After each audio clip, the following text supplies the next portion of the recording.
Anne was a young, beautiful girl who had grown up as an orphan. She came from a humble background, and life had not been kind to her. Losing both of her parents at a tender age had left her to fend for herself. Anne was a quiet and reserved person, the kind of girl who rarely got into trouble or had issues with anyone. She lived a simple hard life, but her beauty and strength shone through despite her struggles. To survive, Anne hawked fruits on the streets. Every morning, she would pack her basket with oranges, bananas and other fruits and set out to sell them. It was her only way of making ends meet, and she worked tirelessly to take care of herself. Anne didn't have anyone to lean on, no family, no parents, no siblings. She was alone in the world, relying solely on her determination and faith. Despite her challenges, Anne had one person who brought her joy, her best friend Stella. Stella was the kind of friend who always stood by her side. They were inseparable, always sitting together under a tree or in a quiet corner of the market, talking about life and their dreams for the future.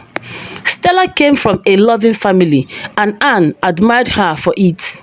One sunny afternoon, as they sat together during a break, Anne opened up to Stella.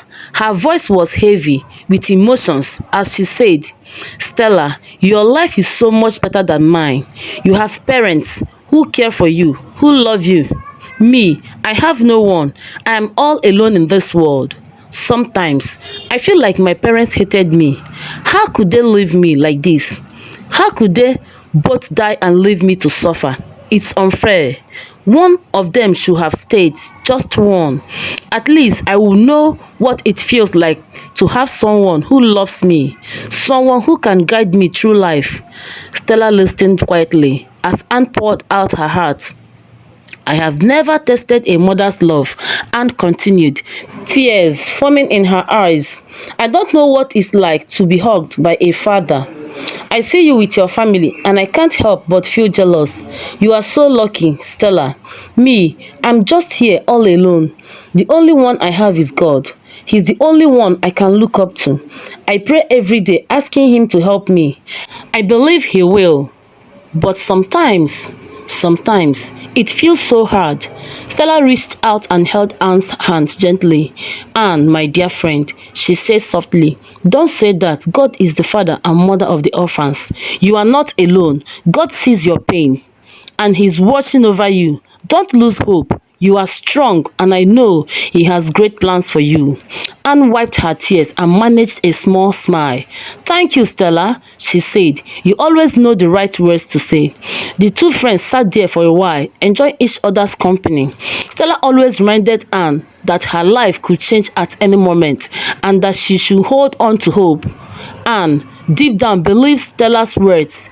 She believed that one day God will hear her prayers and send her a helper who would change her life. Until then, she will keep working hard, selling her fruits and looking up to the sky, trusting that better days were ahead. And so Anne's journey continued with her faith in God and the love of a true friend giving her the strength to face each new day. Anne had a special bond with a stray dog that lived by the roadside on her way home. Every evening after selling her fruits, Anne would stop under the same big tree where the dog would eagerly wait for her. She would sit down, share some of her fruits with the dog, and play with it for a while. This routine brought Anne a rare sense of happiness and companionship. Over time, the dog became so fond of her that it would wait under the tree every day, wagging its tail in excitement whenever Anne appeared. Anne felt a deep connection to the dog, and in her heart, she saw it as one of her closest friends. One day, as Anne was sitting under the tree with the dog, a man named Ken passed by. Ken had recently returned to the village from the city.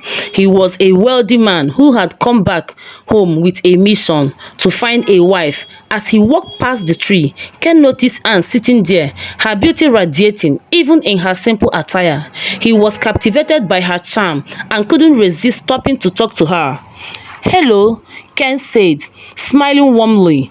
Anne looked up, startled but polite. "Good evening," she replied softly. "Do you mind if I sit here with you for a while?" Ken asked, gesturing to the spot beside her. Anne nodded and he sat down. The dog, always protective of Anne, sat nearby watching the interaction carefully. Ken introduced himself. "My name is Ken. I lived in the city, but I grew up here. I have come back to find someone special to share my life with. And well, seeing you here today, I feel like I have found her already." Anne was surprised by his boldness. "I am Anne," she said shyly. "I sell fruits to make a living. I am just a simple girl trying to survive." Ken smiled. "There's nothing simple about you, Anne. You are beautiful, and there's something about you that I can't explain. Tell me about yourself." Anne hesitated but eventually opened up. She told Ken about her life as an orphan, how she worked hard every day to make ends meet, and how she had two best friends, her human friend Stella and the dog sitting beside them. Ken laughed. "The dog? You must really love dogs." Anne smiled. "It's not that I love all dogs, but this one is special. It keeps me company when I feel lonely. It's like it understands me." Ken nodded, impressed by her kindness. "I like your dog too, but more than that, I like you, Anne. I know we just met, but I don't need a fortune teller to tell me you are the one for me. Please, Anne, marry me. Let me take care of you and give you the love and life you deserve." Anne was stunned. She looked at Ken, seeing his sincerity and realizing he could provide the love and care she had longed for. She hesitated for a moment, then said, "Yes, I will marry you." Ken's face lit up with joy. "You have made me the happiest man alive, Anne. I promise to take care of you and give you everything you have ever wanted." That evening, Anne couldn't wait to share the news with Stella. She rushed to her best friend's house and told her everything. "Stella, you won't believe it. I have met someone. His name is Ken, and he's amazing. He proposed to me, and I said yes. He's kind, and I can already tell he's the answer to my prayers. He will be like the father and mother I never had." Outwardly, Stella smiled and congratulated her. "I'm so happy for you, Anne. You deserve all the happiness in the world. Don't worry, I will bake the best wedding cake for you. It will be perfect." Anne beamed with gratitude. "Thank you, Stella. You are the best friend anyone could ask for. I trust you completely." But deep down, Stella was sitting with jealousy. How could Anne, an orphan with nothing, find such a rich and handsome man? Stella thought to herself, "Why should she marry before me? I am more beautiful than her. I deserve to be with a man like Ken, not Anne. This wedding will never happen, not while I'm alive." Stella began to plot. She pretended to be excited about baking the wedding cake, but in her heart, she had a dark plan. She decided she would poison the cake. Her goal was not only to kill Anne and Ken, but also to harm everyone at the wedding. She smiled to herself as she imagined the chaos her plan would cause, all while pretending to be supportive best friend. Anne, oblivious to Stella's evil intentions, continued to trust her completely. She was excited about her upcoming wedding and grateful to have such a good friend by her side. Little did she know, danger was lurking in the shadows, disguised as friendship. The day Anne had been dreaming of finally arrived, her wedding day. The village was alive with excitement as guests gathered to celebrate the union of Anne and Ken. The hall was beautifully decorated and everyone looked forward to the joyous occasion. Anne, dressed in a stunning white gown, radiated happiness as she sat beside her groom, Ken, who wouldn't stop smiling at the woman who had captured his heart. Everything seemed perfect, but beneath the surface, danger was lurking. Stella, Anne's best friend, had brought the wedding cake she had promised to bake. It was a grand, beautiful design cake that caught everyone's attention. As she placed it on the table, Stella stood beside the cake, smiling outwardly, but hiding her true intentions. In her mind, she thought, "Let me see how you will marry before me, Anne. Today, you will know why they call me Stella." Meanwhile, the stray dog, that had always been Anne's loyal companion, was under the tree where they used to meet. The dog, sensing that something was wrong, became restless. It felt a deep unease, as if Anne was in great danger. Unable to ignore its instincts, the dog sprang to its feet and ran towards the wedding hall, barking loudly. As the ceremony continued, the dog burst into the hall, barking ferociously and drawing everyone's attention. The guests were startled and began murmuring among themselves. The dog ran straight to the cake, barking and growling at it. It circled the cake, staring at it as if trying to warn everyone. "What's wrong with this dog?"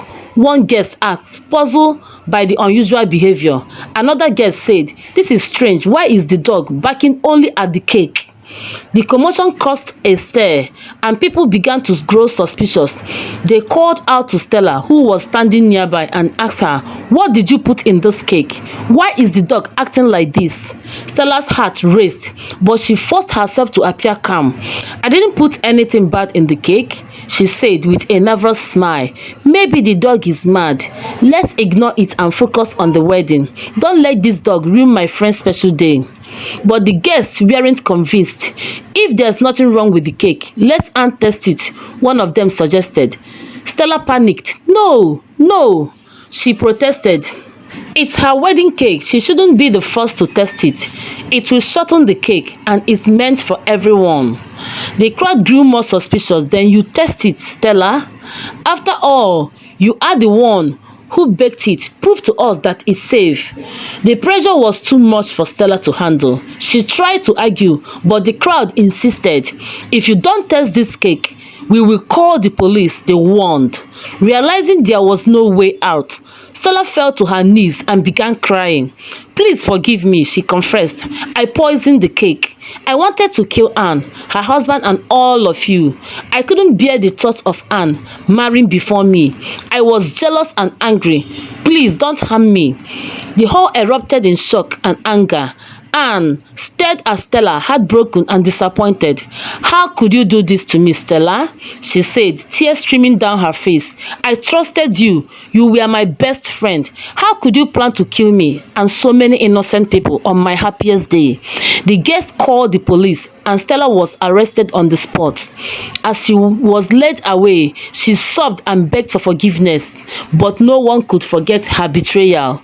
Despite the chaos, Anne and Ken's wedding continued with a new cake brought in by a kind guest. The couple exchanged their vows and sealed their love, gratefully that the dog had saved the day. After the wedding, Anne and Ken adopted the dog and brought it to live with them in their big, beautiful mansion. The dog became a cherished member of their family, a reminder of the day it saved Anne's life. Their home was filled with love, and they cherished every moment they spent together as husband and wife. Stella, on the other hand, spent her days in jail, crying and regretting her actions. She had allowed jealousy to consume her, and it cost her everything. Moral lessons. Jealousy and envy can destroy relationships and lead to devastating consequences. 2. True love and kindness always triumph over evil. 3. Trust is precious and should never be betrayed. 4. Gratitude and faith in God can bring unexpected blessings. 5. Animals can be loyal and protective friends, even in times of great danger. Thank you for following Anne's story. We hope it has inspired you and taught you valuable lessons about love, trust, and the power of kindness. Remember to cherish the people in your life and never let envy cloud your heart. Stay tuned for more amazing stories.